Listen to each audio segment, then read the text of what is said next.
co-host Dr. Pierluigi Pisu today with us. He's an associate professor of the automotive engineering. Professor. Yeah, an associate professor. Not an associate, professor. Sorry, I was looking at the website. Yes. So, okay, I apologize for that. So he's a professor of the automotive engineering department of Clemson University. And he joined Clemson, I think in July 2006.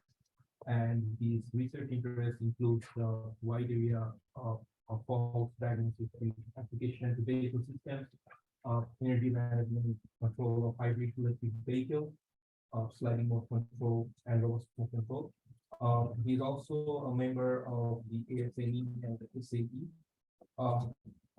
And yeah, without further delay, we'd like to give the floor to Dr. Pisu to deliver his talk, and we're really happy to have him on the distinguished speaker series today.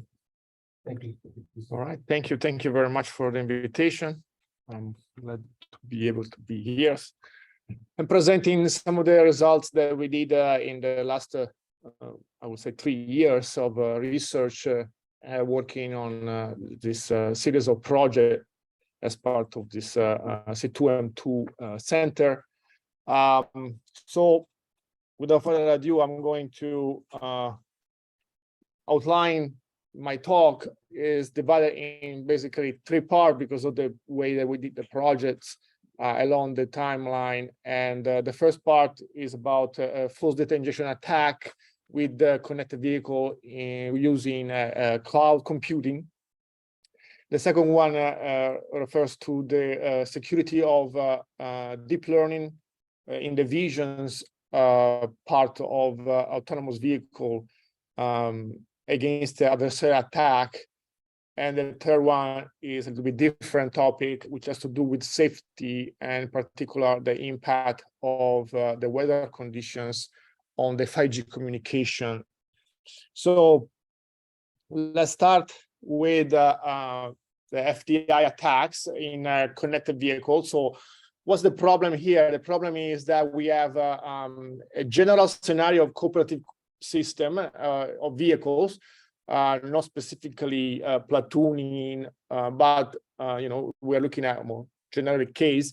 And we can have vehicles that can inject false data in the vehicle-to-vehicle communication channels, and therefore the goal is to be able to detect and identify potential attackers. So here we assume that there is here a malicious vehicle or a malicious entity that utilize a connected vehicle to inject fake data or false data into the channel or the communication channel.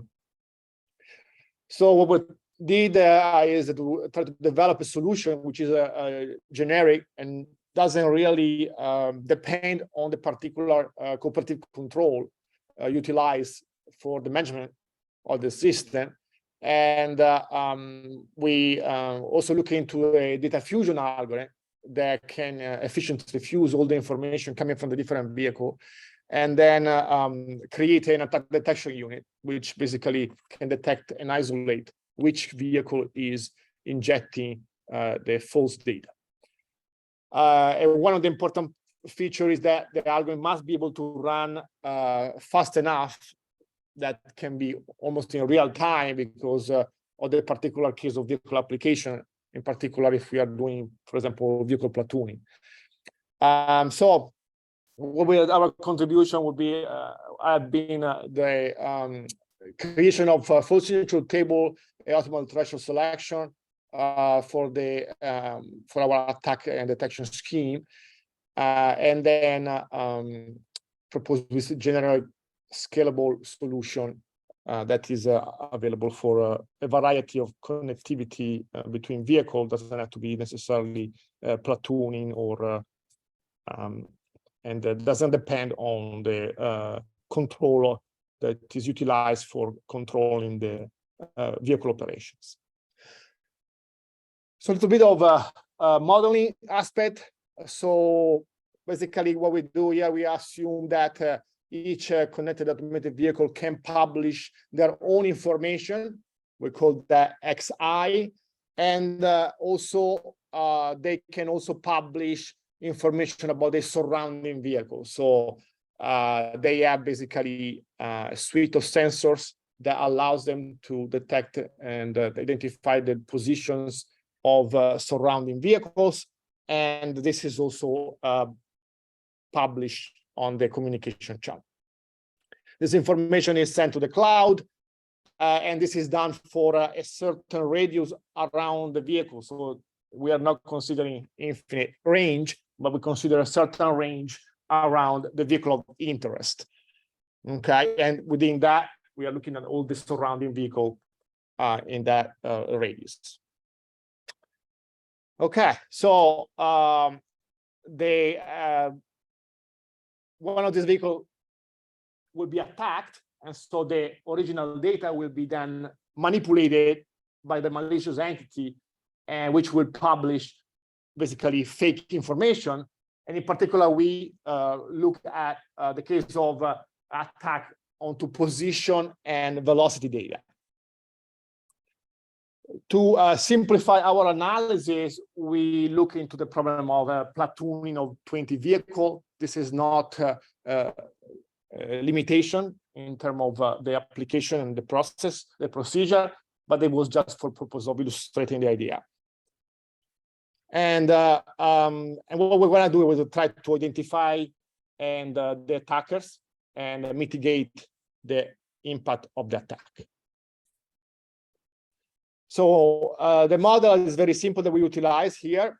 So basically, we use this simple driving model, where we have basically the position xt and yt, velocity, and then we have the orientation, right? So that's basically what represented by the yaw angle. So that's basically the information that we have. There is noise in the system, and so we represent that as by a Gaussian distribution.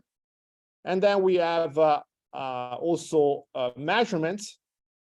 So there is the ego vehicle, which is the vehicle that we are considering, and that vehicle is broadcasting and it has access to certain sensors that can basically provide position, velocity, and orientation. These are also affected by some noise. And then there is the information of the neighboring vehicles, and that are also affected by some noise. So those are basically all the set of data that we have available for our system. All the data will be processed at the cloud level, not at the vehicle level, okay? Because we are trying to basically intervene before bad things happen, right? So and so that we are sending all this information to the cloud processes the information through the set of models, and then we will see what happens. So the scheme that we have implemented, okay, kind of looks like this. So each connected vehicle sends the information to the cloud. One of these, let's assume, is the one that is compromised and is sending fake data. And then we have on the cloud, okay, there is a unit that we have developed, this attack detection unit. Is in the sense is like providing like a sandbox type of approach. And there is a cooperative controller that is kind of dealing with the CAV cooperative basically driving and routing. And then what we do is basically try to compare the information that we have from the different vehicle and identify which one of these vehicles is lying to us, right? And so that kind of is the idea. In order to do that, we use a basically two-staged filter. Okay, so with the data fusion, basically utilizing basically particle filter, and in the first stage, okay, we take the ego vehicle measurements, and we take the states from the neighboring vehicle as particles, and then we determine the weights, and then in the second stage, we utilize the measurement coming from the surrounding vehicle and we try to determine if there is a discrepancy between what we've seen coming from the ego vehicle and what the other vehicle are telling us the position of the vehicle or the velocity of the vehicle should be. So in the case of platooning, we can basically create, since the number of the platooning is considered to be, in this case, fixed, we can generate a decision scheme that is based on a signature table. And so basically, we are using basically filters on one vehicle, related to one vehicle, because it's not on the vehicle, it's on the cloud, but filter related to one vehicle to make decision about what the other vehicle are telling us. Okay, and so in the case of, for example, 3 vehicle here, okay, we'll have basically 6 filters. Okay, and once we have an attack on each vehicle, then a certain signature is produced, which is represented by the columns. And therefore, if we have a distinct signature, then we can easily identify which vehicle is attacking. Okay, so, and we define thresholds basically on a residual error, because we're looking basically at the estimate versus what the vehicle are telling us. And if this error is big enough, then we are triggering basically the threshold. So if we want to kind of see what the idea looks like in a simulation, so there is an example. So the attack, so the top here is a position X and Y, the bottom one is velocity. Okay, so on the left hand side we have the initially no attack, and then at a certain point we inject the attack. Okay, if we do nothing, we can see that the estimated speed will diverge from the real speed, from the ground truth. Okay, and that represents basically the impact of the attack. So basically we'll say that we were not able, because of the attacker sending fake information, we are not able to estimate the correct speed of that of the vehicle, right? On the other side, though, we are showing what happens once we detect the attack. So we detect the attack at a certain point, and when we detect it, we eliminate the information from the process. Okay, so once we detect the attack, we disable everything that that vehicle sends to us is basically neglected in the process of computing the rest of the information, and therefore the velocity is recovered, right? The estimation of the filter position and filter velocity is therefore recovered. Okay, so this is for the case of a platooning. Then we look at the different cases. Say that the process works in a more generic scenario. And so what we did later, we look at another type of attack, which is a congestion attack. And what it does is there is a routing system in the cloud that basically is monitoring the vehicle and is telling the vehicle which way they should go. Okay, and try to basically maximize the throughput, okay, along the roads. Okay, but if there is an attack in the loop, a vehicle is sending fake information, what it's going to do is basically creating a fake congestion. As you can see here, the vehicle are tending to go on the bottom road rather than going straight. So the straight road is empty and all the vehicles are stacking up on the bottom right. So to basically detect this type of attack, okay, we had to basically do a slight modification of the previous algorithm because of the fact that here we don't know how many vehicles there are, so the platooning is not fixed, so there could be any number of vehicles. So we change a little bit the process, and we consider all the information of the neighboring vehicle at the same time in the filter, and so we just basically modify a little bit the structure of the filter by accounting for all the information in one shot, and then estimating basically the expected position of each velocity of each vehicle from the filter. So because we don't have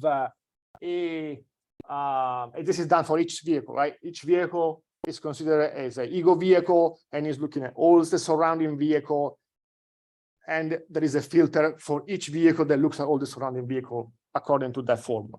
So now the difference here that we don't know how many vehicles there are, so we cannot do a signature table. So what we do here is that we have a voting scheme, in a sense that, so basically based on the majority of what the vehicle are telling us, we are going to assume that that is the correct answer, right? So again, we are detecting the vehicle that is publishing false information when a certain error threshold is exceeded, and once the majority of the vehicle around that vehicle is telling us, yes, this vehicle threshold is exceeded, and so then we are saying that vehicle is lying, and we are eliminating that information from the routing controller, which then can reprocess the routing correctly.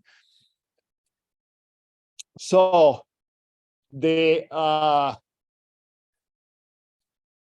simulation here is similar, but we have an attack that is injected after 20 times steps and then removed after 40 times steps. So if we don't do anything, as you can see, that the information provided by the attacker is manipulating the data, the vehicle velocity, right? Showing that basically there is a lower velocity than what it is. This means for the controller, for the routing controller, means there is congestion on that particular road, and it's going to start moving vehicle in other roads, right? But this is not true, right?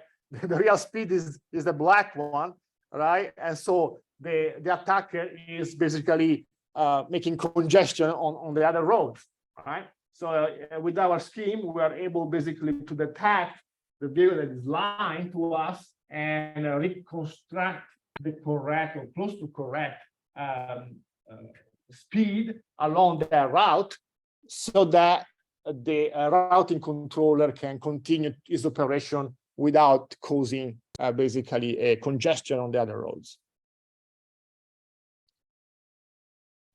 Okay, so this is basically, in conclusion, the first project where we basically look at this particular problem of attacks in a generic cooperative environment. We showed two examples. One was this platooning, and the other one this routing attack. Okay, and we solved the problem by using a combination of particle filter and vehicle-to-vehicle communication information. Then we move to a different type of project, and this project was basically looking at the problem of attacks into the perception system of an automated vehicle. Okay, and so new automated vehicles are using deep neural network for perception, right? And they're basically can be manipulated by several means, and this can therefore fool the perception system to see things that are not there, or to not see things that are there, right? Which is even worse. So, and so the goal is possibly to robustify the onboard deep neural network.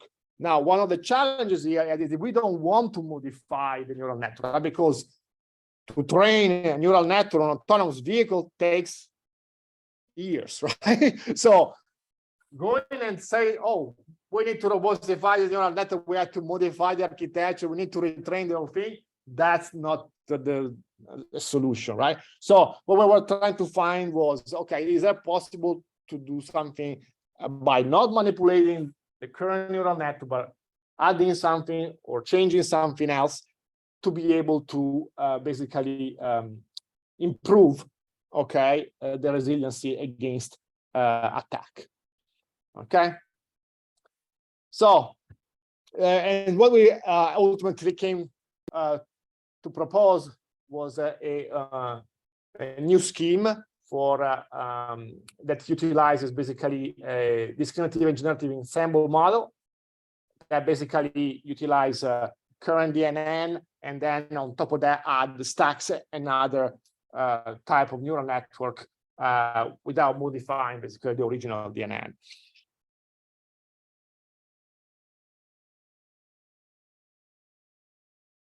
Okay, so what we look into here was the problem of adversarial attack, right? And probably some of you have seen this, adversarial example that show how a neural network can be fooled by basically manipulating the pixel in certain ways. Like here, for example, you have a picture of a panda, okay, and then you add a certain number of noise here, and then the panda is not recognized as a panda anymore, but it's recognized as something else, right? So that's what basically the adversarial example do, right? They are going to look for exploit the lack of well, there are areas in the neural network that haven't been basically appropriately trained, right? So there are areas in which if you do perturbation, right, you are able to cross a threshold, and therefore you're gonna create a picture, and this is recognized as something else because the neural network basically has certain boundaries that represent different classes, and when you exceed the noise, you go from one class to the next class, and there is no way to recover from that. Okay, so a way to recover from that is basically to change things that are done in the neural network, or to modify the way the neural network interpret the data. Right. So what we did is we basically look at the problem of generative adversarial example, right, which are basically modifying the pixel of the images, right? And we look at two problems here, right? The problem of modifying a picture digitally or through a physical attack. Okay, so a digital attack is an attack that is conducted really on the pixel of the image. The physical attack instead is an attack conducted on an object on the road, or is implemented through a physical device onto the vehicle itself. Okay, so in particular, what we were looking for, there are two things that you can do with the adversarial attack. You can do the untargeted attack and the target attack. Untargeted means you are trying to basically maximize the distance between the output and the true level, which means, okay, you are trying to basically classify as many things as you can, right? The targeted attack instead is targeting a specific image. For example, a specific object or a class of object. Okay, so not image, but a specific class of object. So, for example, stop sign. So yeah, you are trying to basically misclassify stop sign to be recognized as something else, or not to be recognized at all. Okay, for example. So that's a targeted attack. And so we decided to focus mostly on the targeted attack because this is more difficult to detect. Okay, so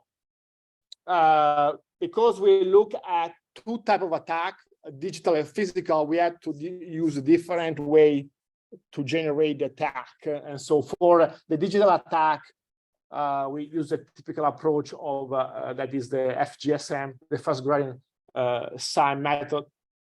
Okay, and this is basically applied to the images. and it generates basically a certain amount of noise perturbation until that particular object is misclassified. On the other side here, it's that we use the PGD, the project gradient descent, which is a variation of this attack, for the purpose of generating a physical attack.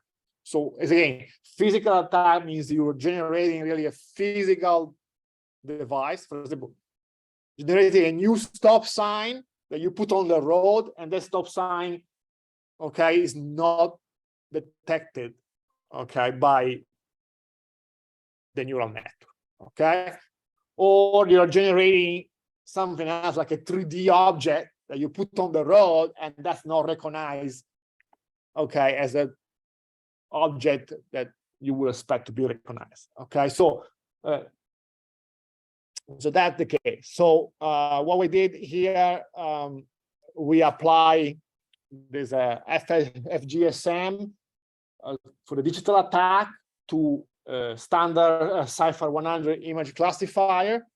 Okay, so, and what we look into was object vanishing attack. So basically, in this case, we want to create an attack that makes the neural network unable to detect other cars on the road. Okay, so this is really dangerous, as you can imagine, right? Because it can't see the cars, right? So it doesn't recognize the cars anymore. So this is a normal condition where it recognizes all the car with a high accuracy, and when you apply the attack, it doesn't recognize the cars anymore, right? So here is basically a video of this done in real time.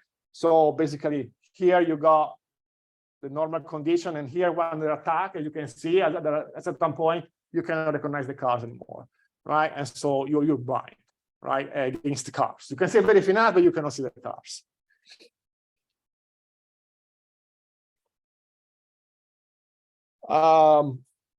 The second type of attack that we looked into was a physical attack. Okay, so basically, let's say we started with a stop sign, and we say, okay, can we manipulate the image of a stop sign by creating different type of stop sign to fool the neural network? It turns out to be extremely hard to do that, actually. Okay, why? Because you need to introduce some function here that, of course, when you're driving, you're changing the distance from the object, the angle, and so on. So the attack has to be working from any orientation, direction which you're coming from, right? And so this element here, m x tangent, hypertangent of x, is taking into account of the possible orientation, basically translation and rotation and scaling that you can have as you are approaching or going away from the stop sign. But as a, for certain cases, we can basically introduce a certain, as you can see, modification to the stop sign to make it harder to be recognized. It is very easy to basically robustify this by adding salt and pepper noise. And so if you add salt and pepper noise to the image processor, it will basically recover completely the functionality of the neural network, right? So this type of attack is not really effective, right? So what we did there, we looked into a different type of physical attack, which actually is looking to create a patch, a transparent patch, which is attached on the camera of the autonomous vehicle, right? So this is completely undetectable from human eyes, because there's going to be somebody that goes there and put a sticker, basically transparent sticker, right where the camera of the vehicle is, right? So if you really don't pay attention, you will not realize it, right? And this particular patch, okay, is generated to now misclassify or do not recognize the stop sign, okay? And so that's what we did. And so this is particularly what happens. So the sticker creates this obfuscation in the camera, which becomes impossible from the neural network to detect the stop sign. Notice that it detects everything else, but not the stop sign. Okay, so you cannot really tell that something is not working because everything else works fine, but not the stop sign. Okay, so okay. Next, what we did is because autonomous vehicles not only use vision, but also use LiDAR, and they fuse the information together. So we look into LiDAR attacks. Okay, LiDAR attacks can be generated through generation of 3D objects. Okay, and so here is an example of what we did. We look at the cone, and we generated a modified cone that the LiDAR basically, when the LiDAR see that cone, and through the basically fusion and detection process of the perception system, that cone is not seen. Okay, so you cannot see the cone. Okay, so that basically you're gonna go and hit the cone. All right, so pretty much. So physically, the attack here consists on some malicious guy that 3D print a cone or build a cone and you put it in the middle of the road, right? And autonomous car will not be able to see it, will crash against it. Okay, so that's kind of the idea. Okay, so as you can see, all these type of attacks are extremely dangerous, right? And extremely difficult to detect, right? Because they focus on a specific particular item, object, or class of the neural network. Everything else still works perfectly fine, but they are very very tricky to determine, right?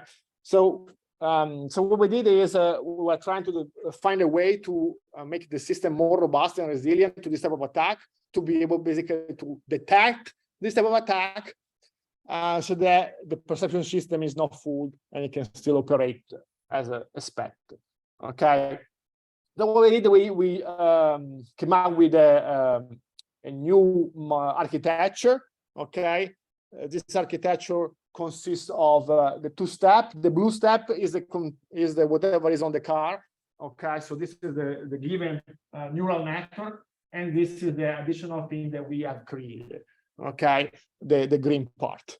Okay, so it consists of basically an encoder and decoder, and it is basically Bayesian network, and is basically utilizing this idea of deep generative classifier. Okay, which I don't go in all the details, but basically is basically a variation autoencoder. Okay.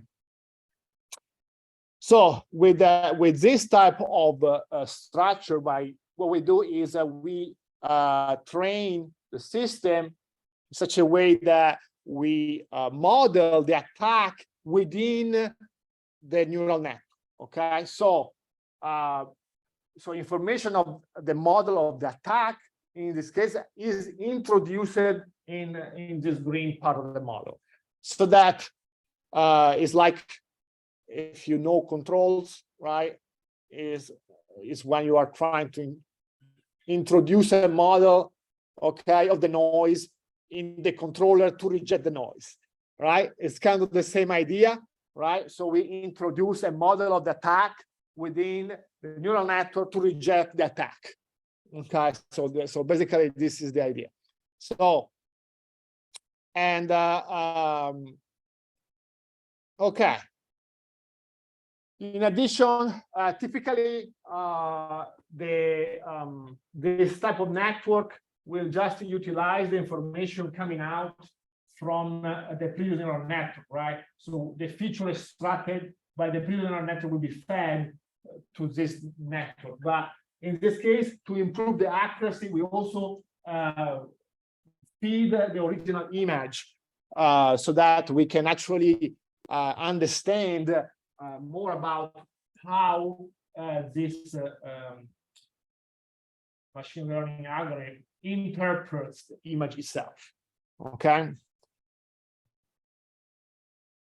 Because of this interpretation, Okay, basically, we have basically something that is a so-called explainability, which is a counterfactual explanation of what is going on, and we use a set of evaluation metric to kind of understand a little bit about how and what is going on in the machine learning during the process. Okay, and so we use this three type of metric. Okay, and here for proximity we just look at the minimal adversarial perturbations here, and for speed we look at the number of iterations that it takes, and then for interpretability, we look at the change, the accuracy. Okay, so but let's look at that in a some plot that's a little easier to understand. So here we have two sets of the first one here is for the FGSM attack. The second one is for the PGD. So this is the digital on top and physical on the bottom. Okay, and so if we look at the top one, okay, we compare with other two type of neural networks. Okay, so the blue one and the orange one are two other existing basically discriminative classifier. Okay, and so which are considered, what is the currently the top available nowadays, right? So and you can see here the FIGM. So as you increase the perturbation of the attack, right, the accuracy of those existing discriminative classifier really deteriorates, while our maintains its performance, right? On the other side here, you can see the impact of the perturbation size, right? And here you can see the number of iterations that you need in order to be able to start seeing a deterioration, right? So as you see, our is much more robust because it takes at least 30 iteration before for the FGSM attack before it can really do anything bad into the and deteriorate the performance of the system. And also it's much more robust to the perturbation size with respect to the other two. Similarly, for the PGD attack, now the PGD attack is a much more serious attack, so the performance overall is a little less than the digital attack. The problem of the digital attack has to run in real time, so the attacker cannot do a lot of fancy repetitive calculation, right? But the digital attack is really the physical object, okay, that is there. So this is a much more disruptive attack, as you can see. So, but again, our proposed solution, which is the green one, shows a much more resilient with respect to both the perturbation size, right, and the other matrix. This was done for 10 different classes, and then similarly for 100 classes. So it's still kind of the same behavior. So therefore, we are confident that we have basically a solution that potentially can help substantially in the resiliency of the machine learning in the current autonomous vehicle against any type of adversarial attack, either physical or digital. Okay, so this is kind of all for the security part. Okay, and then I'm going to a little different topic here, which is more related to safety. Okay, and in this other project, actually it was a series of other two projects, we look at the problem of connected vehicle application, and you ever heard, of course, a lot of the introduction of 5G, right, for improving vehicle communication and control. Okay, but 5G is very highly susceptible to weather conditions, right? So the problem is to identify how harsh weather condition can affect communication, 5G communication, and in particular, also how dust and sand can affect the performance, and see how the impact basically happens, and if it's possible to identify potential switching strategies to be able to switch from one channel to another channel, or another from 5G to 4G and so on. Okay, so what we worked on was together with colleagues at the Benedict College. We work on the attenuation model, and look at basically we have added to the attenuation model developed for the 5G communication channel path loss function that is affected by weather condition. And then we, in the first step, we look at developing some LSTM to predict signal strengths based on different weather conditions, and see, potentially to be utilized in a switching strategy. Now, this is a model developed by Benedict College, and the terms here contain basically the weather attenuation factor, which depend on several things, including the dust particle radius, okay, and the visibility, the frequency of the communication channel, okay, and other constant that depends on humidity. Okay, so it depends on several factors. Okay, and so when we look at different evaluation metrics, okay, so packet loss, the RSSI, which is the received signal strength indicator, which kind of measure the power value present at the received side, and then we look at basically the development first of a prediction model.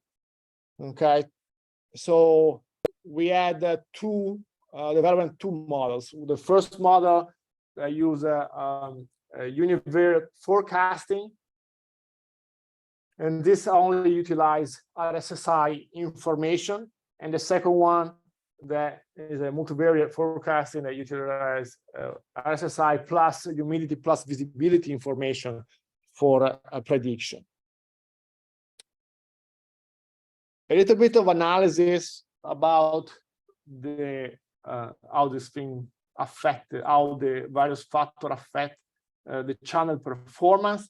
So we utilize an S3 simulator to simulate the receive packet, the RSSI, and so on.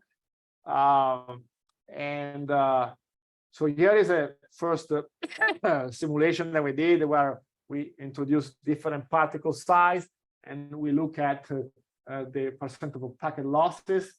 As you can see, the blue one is 5G and the yellow one is 4G. Okay, so up to 0.0002 meters of particle size, which basically is 0.2 millimeters. Okay, up to 0.2 millimeter of particle size in the air of sands or dust. Okay, 5G works well. After that, 5G started deteriorating quite rapidly. Okay, between this 0.2 millimeter all the way to 0.6, 0.5, actually 0.5 millimeter, we can still use 4G. then 4G after 0.5 nanometer deteriorates quite rapidly, and nothing works above 0.7 millimeter.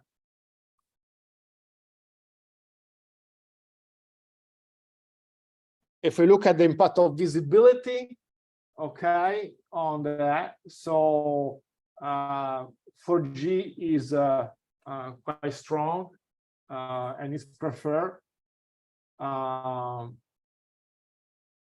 below 2 meters. But if you go, above 2 meters, 5G works pretty well as well, right? So, and on the bottom one, we have the effect of humidity. As you can see, the 5G deteriorates quite rapidly as humidity increases above 30%, 20-30%, right? And so if you look at 4G instead, you can, use it up to 100, right? There is not really much of any impact. Okay, so this is quite important to understand basically what happens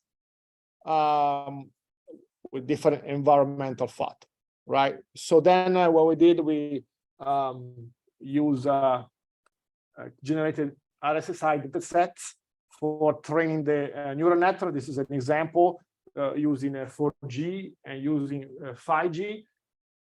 So we use this to train basically our neural networks, and then we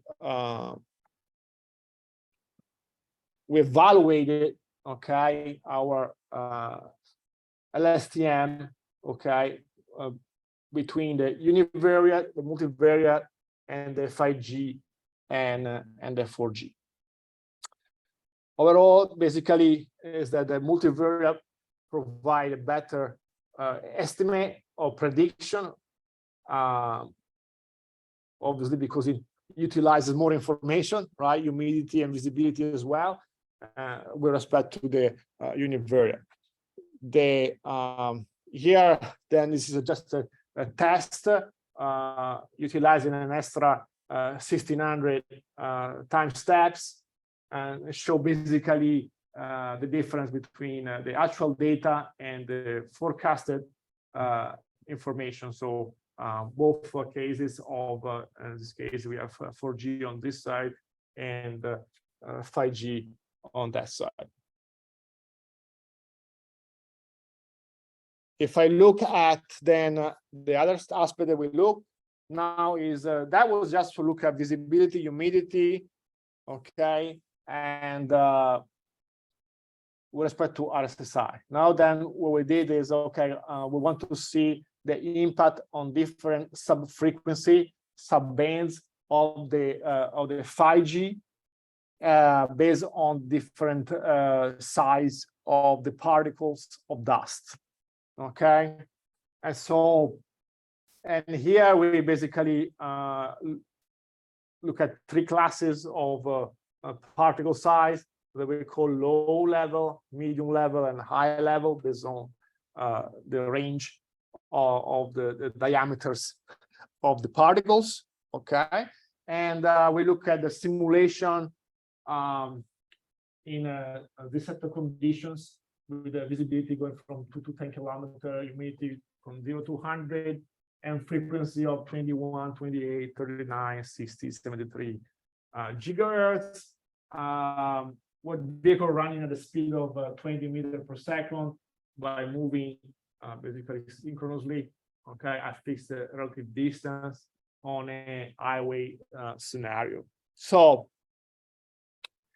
if we look at basically what happens here, we in this case look at the throughput of data, okay, and as you can see, basically, okay, when the particle is getting large, size large, you are starting to see substantial deterioration, right, on the performance, right? So as you can see here, you have the different frequencies, okay, And so basically the highest frequency, okay, have trouble, okay, providing a good throughput, okay, with respect to the lower frequency, okay. So, and if I look at here, where we have basically for the medium particle size, okay, so as you can see that the frequency of 60 hertz and 73 gigahertz and 60 gigahertz are highly affected by the medium-sized particle, while the 28 gigahertz and 39 gigahertz provide a stable throughput, okay. And in the case of small particle, okay, most of them work, okay, but still you have some loss of performance for the highest frequencies. And so this provides some indication of basically how we could do certain switching between channel frequencies and also between 5G and 4G in such a way that we can try to maximize throughput, maximize RSSI in different weather conditions to basically maintain a certain level of connectivity into a V2V scenario. Okay, so that's all I have for my talk. Thank you very much. And if you have any questions. Yes. First start with security. Okay. You had a model for variational autoencoders. Based on your experience, GAN versus variational autoencoders, which one will be the next big thing for the perception module or for the during adversarial attacks? Because both of them are for generating generator descriptor, encoder decoder. Yes. Based on variational autoencoder versus GANs like WGAN, PCGAN, and other types of GAN. Yeah, I mean, we didn't use let me go back. I don't know if I have it here, but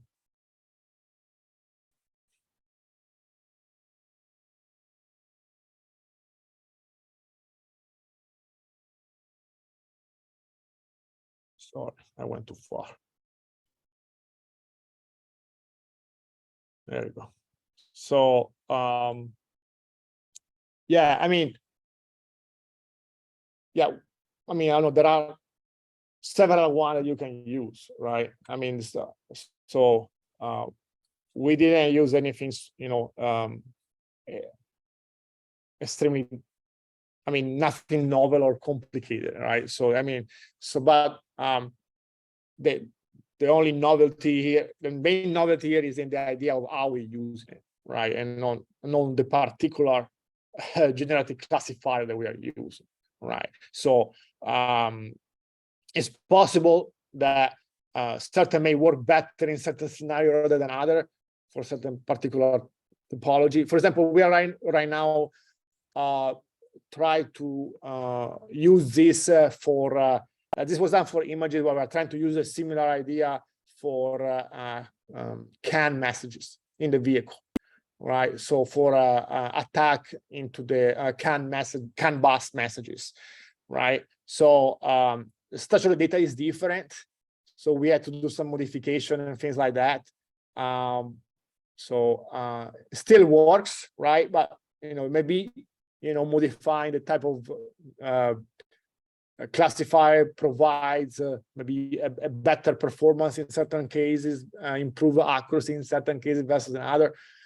We haven't done that analysis. We'll have to try to basically train different ones and see if there is any difference at all. Yeah, so we pick up one and then we say, okay, we'll see if it works first, and then we will do further work later on. But yes, there are many others. Our objective was not to invent a new variation autoencoder, but it was more to a new way to use it with respect to how it normally is used. Next question, can you show the video where the truck was detected and not detected? Oh, the one, okay. This one, man. So I have one question, sir. Like, based on all the attacks which is happening, what do you think the importance of calculating the depth or distance of an object will be in this kind of scenario? Because attack is happening. Yeah. And like, if I consider speed and acceleration, which is in system or within the car parameters which can be calculated.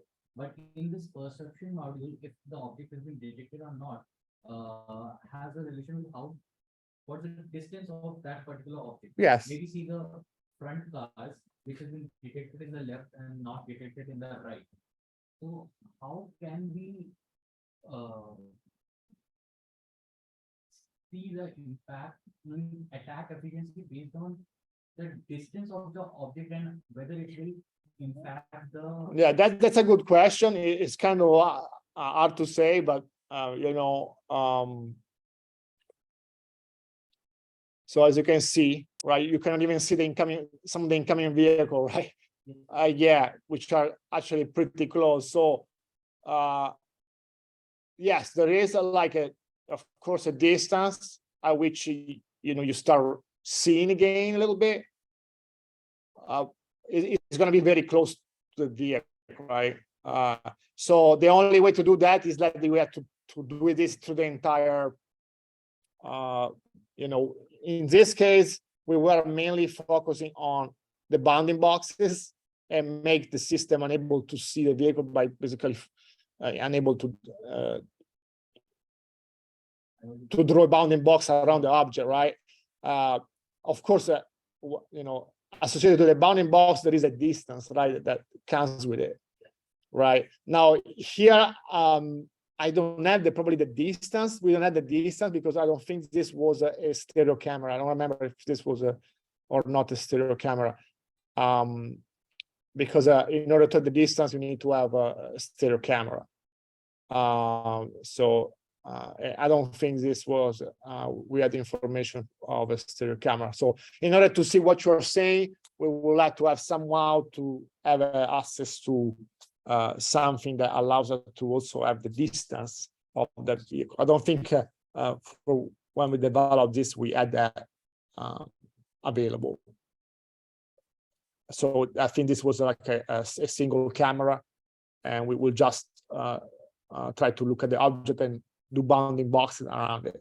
Of course, maybe you could use the size of the bounding box to kind of understand more or less how far it is, but that's a very relative. So it's kind of difficult. Yeah. Next question, sir, when you are showing the attack for the LiDAR. Yes. If we attach, maybe consider that, I'm just talking about an experimental setup right now. With the previous case, if we have this LiDAR, can we detect the distance with the, like, if a perception module is being attacked, but the LiDAR data can be used for, saying that. So in this case, we wanted to find an object that is both invisible to the camera and to the LiDAR, right? So, so the surface of this object is manipulated so that the LiDAR doesn't receive the beams back, so it can't determine the distance. Okay, reflected in other directions, so it doesn't receive the information back, right? And so the surface that you can see is corrugated, has a very weird surface. While it maintains the general feature, the surface is weird, and therefore the LiDAR is unable to receive back the beams from the laser. So it's not able to determine that there is an object there, right? For him, it's like empty space, right? Because it's true, something goes, it doesn't come back, it means empty space, right? And so that's the same.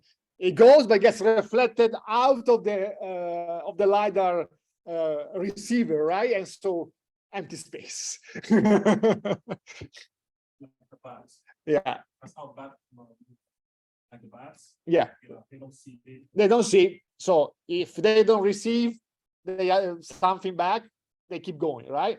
When there is a wall, they receive the wave back, and that's how it works, right? So, and here the idea is kind of similar. So you're sending a beam or a set of beams, but the problem is that they have to come back, right, in order for you to measure the distance. But the surface reflects such a way that things goes away, so it doesn't receive them back, right? So for him, it's like empty space. Yeah. My question is for this project for the post injection. Yeah. You say you'll develop like how to detect it like in real time. Do you consider, for example, a traffic event? Sometimes the traffic don't go the way you want it, even though you say you set a threshold for different vehicles, so you can see when a vehicle is attacked and the parameters can attack on position and speed. Yes. Okay, sometimes in traffic, it cannot be. Sometimes it doesn't go like in a smooth way. It can be happening some events. Someone hit short break and the vehicle have to adjust, and sometimes it cannot. Okay. Along the Well, this is all in. So here we are using a certain sampling time. Now I don't remember exactly when it was. I don't remember. I think somewhere is written, but I don't remember it. 200 milliseconds. Okay. Right. So 200 millisecond updates. So we are going at a certain speed, which is in this case 15 meter per second, right? So if you're going faster, you need to increase the sampling time. And which analytical tool you should use to measure machine learning, statistical model, or I'm not. I'm just measuring, right?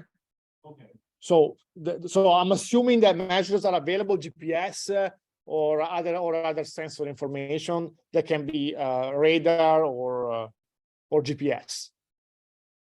Mainly radar GPS information, right?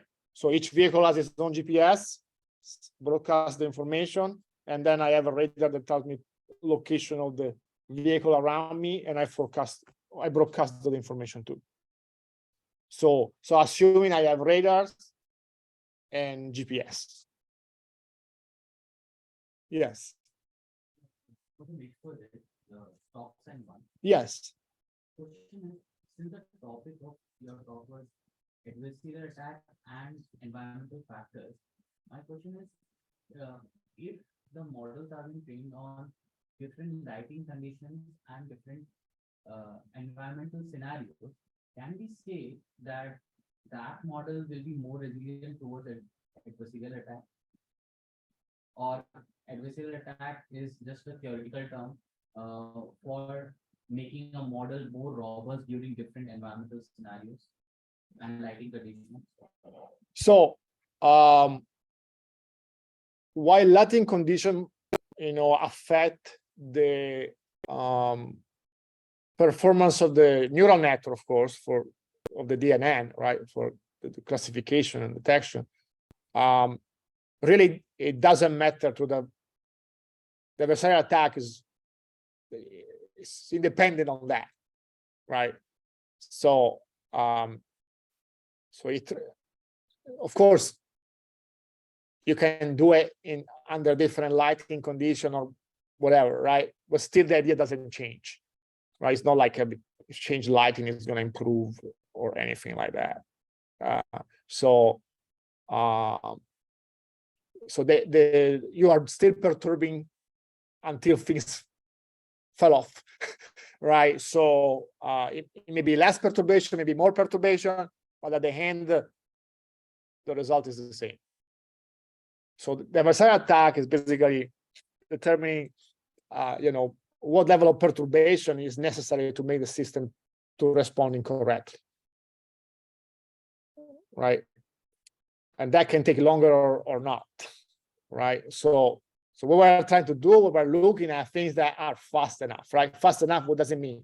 Within the frame received by the perception system, right?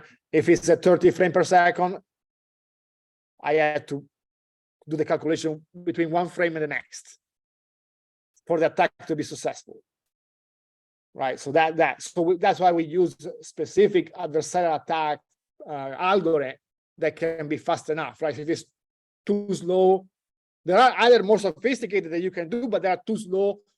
They don't run within a 30 frame per second clock. Yeah. The main thing that I'm asking this is, like, if I'm saying that it is adversarial robust or resilient, can I say that this condition will apply for environmental factors also? And I agree with hypothesis. Not necessarily, right? Because the environmental factors are a little bit different. It might work. I mean, I haven't tried. I might work, but there is no guarantee. Yeah. I just want to confirm this hypothesis. Yeah. I mean, it might work, maybe for dust or certain rainy condition. I don't know. Maybe, right? Or certain light condition, it might work, but we haven't tried, so I don't know. We'll have to try our neural network and see how it works under different.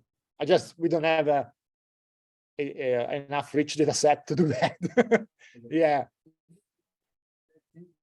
Adding noise of blurriness in the image, if that can be considered is happening in an environmental scenario. Yeah, I mean, it's possible, but the blurriness is not necessarily the same as the one that you will get from. Yeah, I get it. You know what I'm saying? Because here you modify every pixel in a certain way. It's not exactly the same. Yeah. So there is no perfect correlation, we'll say, right? Yeah. So, and the last part, when you're showing the graph of 4G and 5G. Well, yeah. Like, can I come to a conclusion that 4G is better when it is less than 2 meters and 5G is better when it is greater than 2 meters? This previous. Which one? This? There's one graph before this. Let me see. This no, I don't have any graph. So there is this one. This one is for particle size, and this one is for visibility. That's a 2 meter. So it again, not necessarily, but because it depends what the humidity and the other stuff are. They are all independent,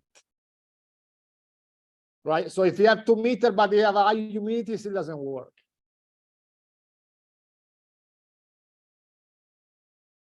Yeah, they are not. So one doesn't exclude the other one. So if you are, if your visibility is above 2 meters, but you are high humidity, 5G won't work.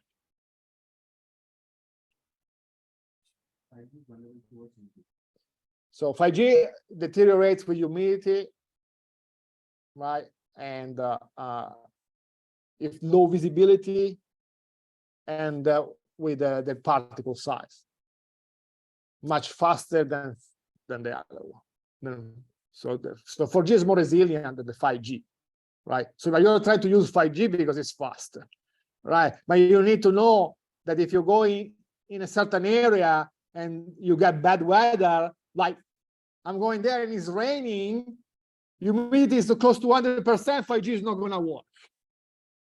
So you have to switch. So the idea is, can you do preventive switching or things of that sort before you get in a certain area where it's raining or there is fog or things of that sort, right? Or there is a dust storm coming or whatever, right?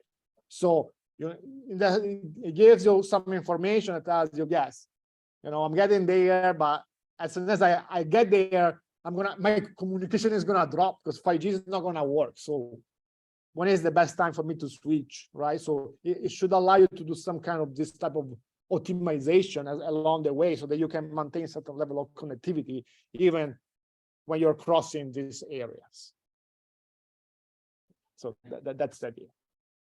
My question is, like, in real environment, like both of them can happen together, like Yes. there's low visibility and also limit. Then Right. how your switching strategy works, because you have analyzed it independently, but then how it makes decision to consider both of them together and then find which one performs. Well, so one way that we were planning to do it was to use RSSI, right? And so by estimating the RSSI using all the information, humidity, visibility, and blah, blah, and you can estimate basically the power at the receiver side. When the power drops below a certain level, you have to switch, right? So that kind of one way to do it, right? The other way is you can use the different bands, frequency bands, you know, and things like that. But yes, so you know, one way that we were planning to do it was to use the prediction of RSSI to be able to make a decision about when to switch, when RSSI will drop, right? We have an estimate for 4G, an estimate for 5G, and we decide which one it gets the best, and we switch from one to the other. That's one way, but of course it requires some information that's not always available, like humidity and things like that. So visibility, you can have it. Humidity, sometimes you can, sometimes you can't. So, but yeah, assuming that you can have it, you can do some.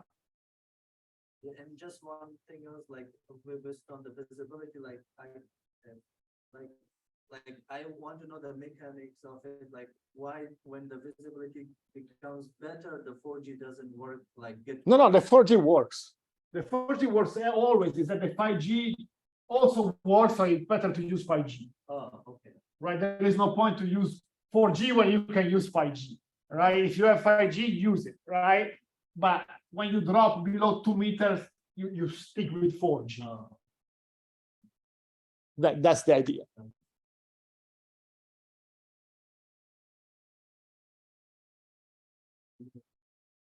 Okay. Yeah.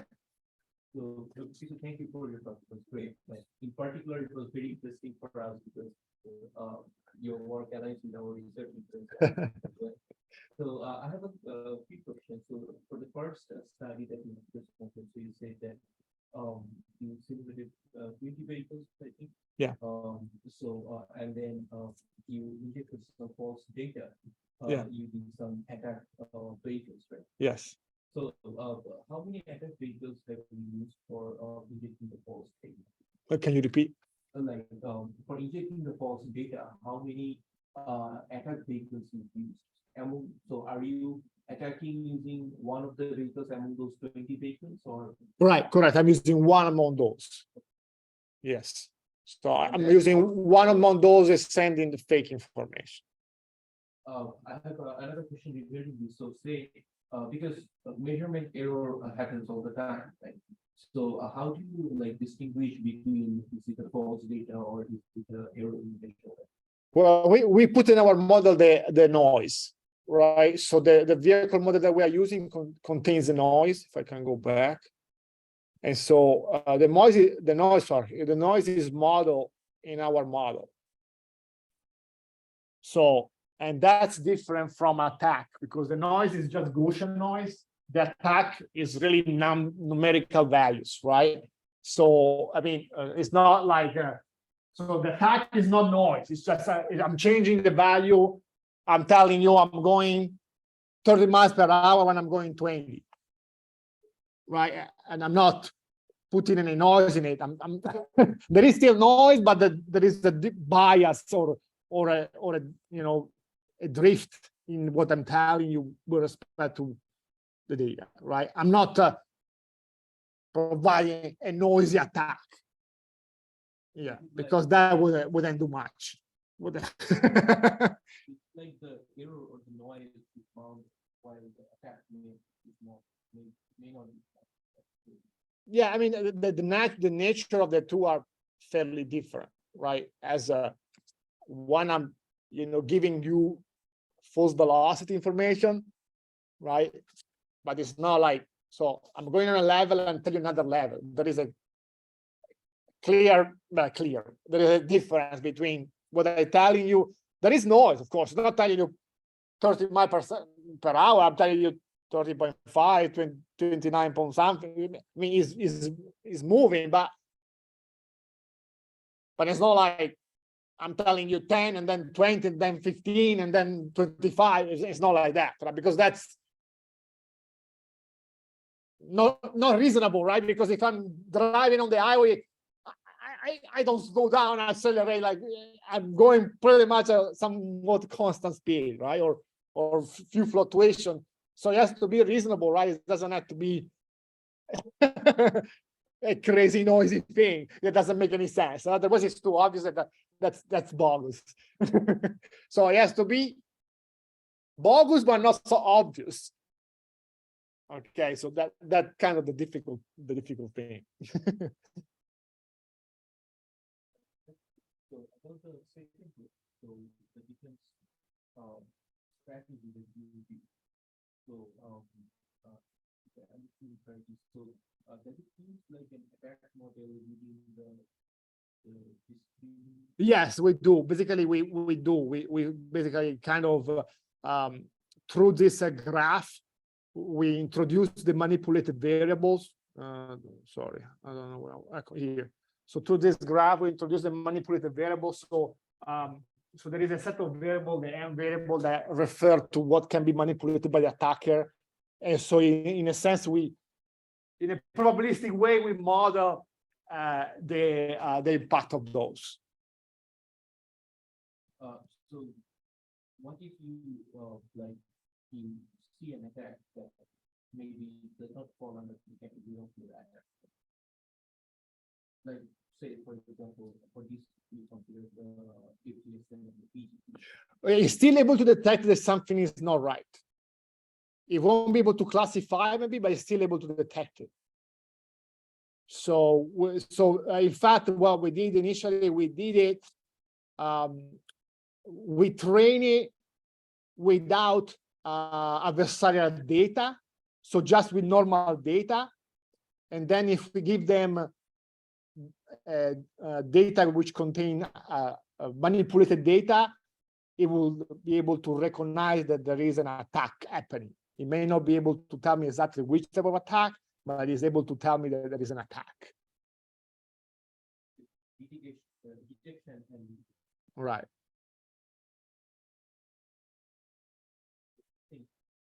thank you. Yeah, thank you. Thank you, guys. Thank you for being here.